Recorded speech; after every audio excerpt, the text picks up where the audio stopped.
દ્વારકાધીશ મિત્રો, અત્યારે આપણે મેપ પર પહોંચ્યા છીએ. રાજસ્થાનથી એક દાદા મંગળવાર યાત્રાએ નીકળ્યા છે, જે રાજસ્થાનથી દ્વારકા. હાલ અત્યારે મેપ પર પહોંચ્યા છીએ, તો ચાલો આપણે થોડીક દાદાની મુલાકાત લઈએ. જય દ્વારકાધીશ દાદા. જણાવજો ને તમે. હવે રાજસ્થાનથી આવો. કેટલા ટાઈમ થયો તમે યાત્રાએ નીકળે એને?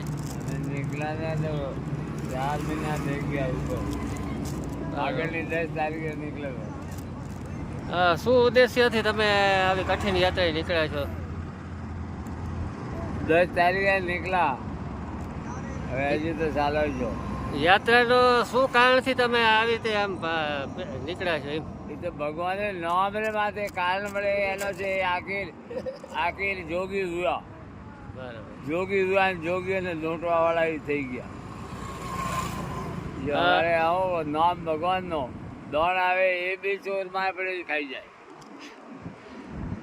યાત્રામાં કેવી મુશ્કેલી પડી તમને? અમારે મસ્કરી આવી પડી છે કે આ ભાઈ ગામનું નામ કહો કે નહીં? બેડથી અમારે ભગવાનના મંદિર માટે હાલતો અમારો અગરબત્તી કરવા ગયા, એટલે પાછળ જાય ને 3 જણા છોકરા આવ્યા. 3 છોકરા આવ્યા એ અમારા લૂંટેરો કરી ગયો. મુદ્દા માલ તમને મળી ગયો કે નહીં? હાલ તો પોલીસ વાળા જાણે અમનાર પડે એવું છે કે એ લોકો કે પકડાઈ ગયા, તો પકડાઈ ગયા તો પૈસા બી આવી જાય. મળી જશે. બરાબર. કેટલામી યાત્રા છે દાદા? એમ તો અમારી 17મી. બરાબર. ભાઈ દ્વારકાધીશની 3જી છે.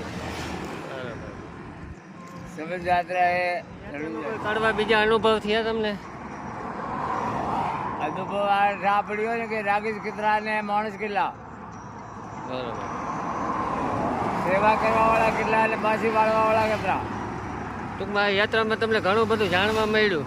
હા, એ જાણવા મળ્યો ને કે અમારે બેતાઈ બધી પોલીસની લેન્ડ સબ આવીને હાજર થઈ ગઈ.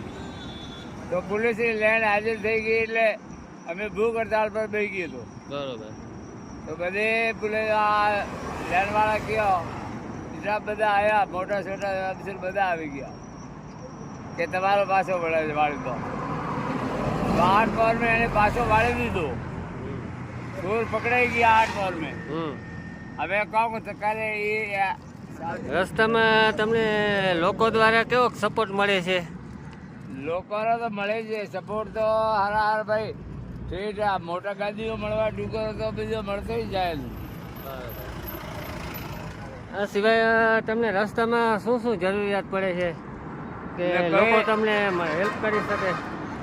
એટલે રસ્તામાં સગવડ તો બધી થઈ જાય. લોકો 12 બજે જેને કોઈ બી નહીં કહે તો બી ભોજન વાળો આવીને તૈયાર કરી દે. આ રણજાલ ધણી, આ દ્વારકા ઠાકર, બીજું કઈ દુઃખ નહીં. દ્વારકાધીશ. જય દ્વારકાધીશ.